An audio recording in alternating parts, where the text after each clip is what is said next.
welcome to Jack and Cat Adventures. Today we're going to be making spicy Thai noodles. Now with the spice, you adjust it to your liking. I am not a big spice fan. I'm just going to add a little bit of spice to mine, but if you like it, follow the directions, okay? So before we even start, we're going to cook 1 box of linguine or angel hair pasta, drain it and set it to the side. Then in a pan, you're going to take a 1/4 cup of vegetable oil,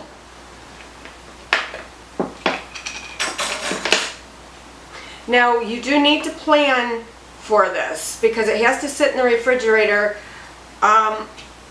overnight or until it's really cold.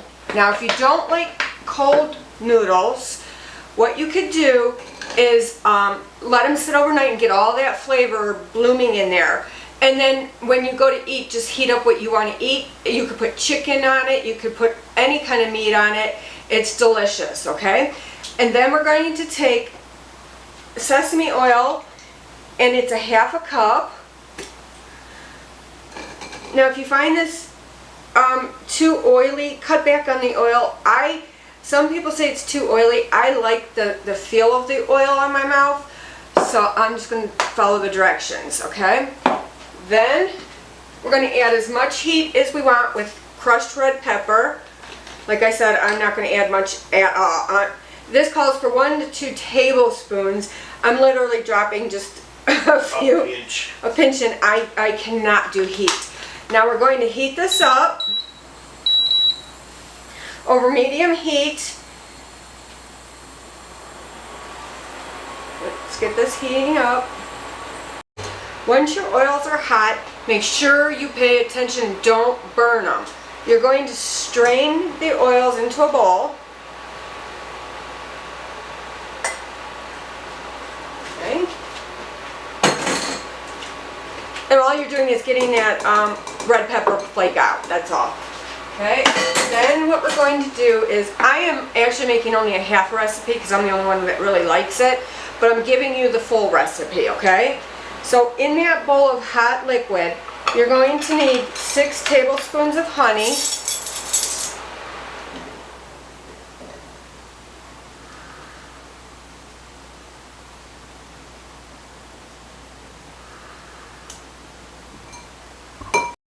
and then you're going to need 6 tablespoons of soy sauce.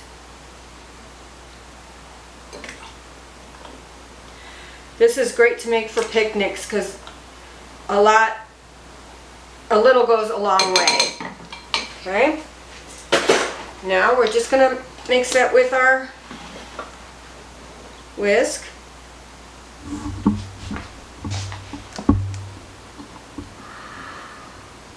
Okay.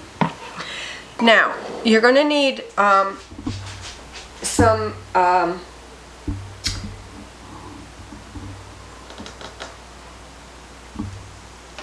Alright, then you're going to need some julienne carrots, as much as you want, or none. I julienne mine, they didn't have any in the store. You can get them in the store if you can find them. Just get a bag of those.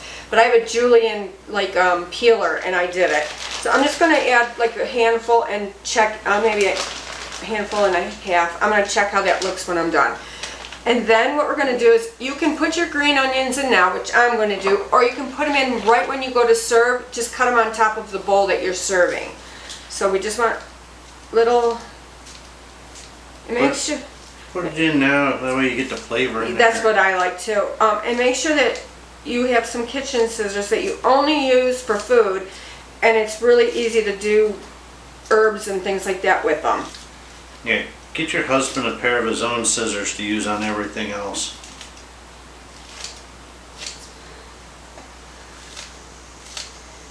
Now you can add cucumbers. You can add whatever you want to this. It's make it your way. You do you. I'm just going to cut a little bit of the white. And this recipe is really to your tastes. But I think it's one of my favorite cold salad recipes. Okay, I'm only gonna do that much. Now what I'm gonna do is I'm gonna pour my oil over this.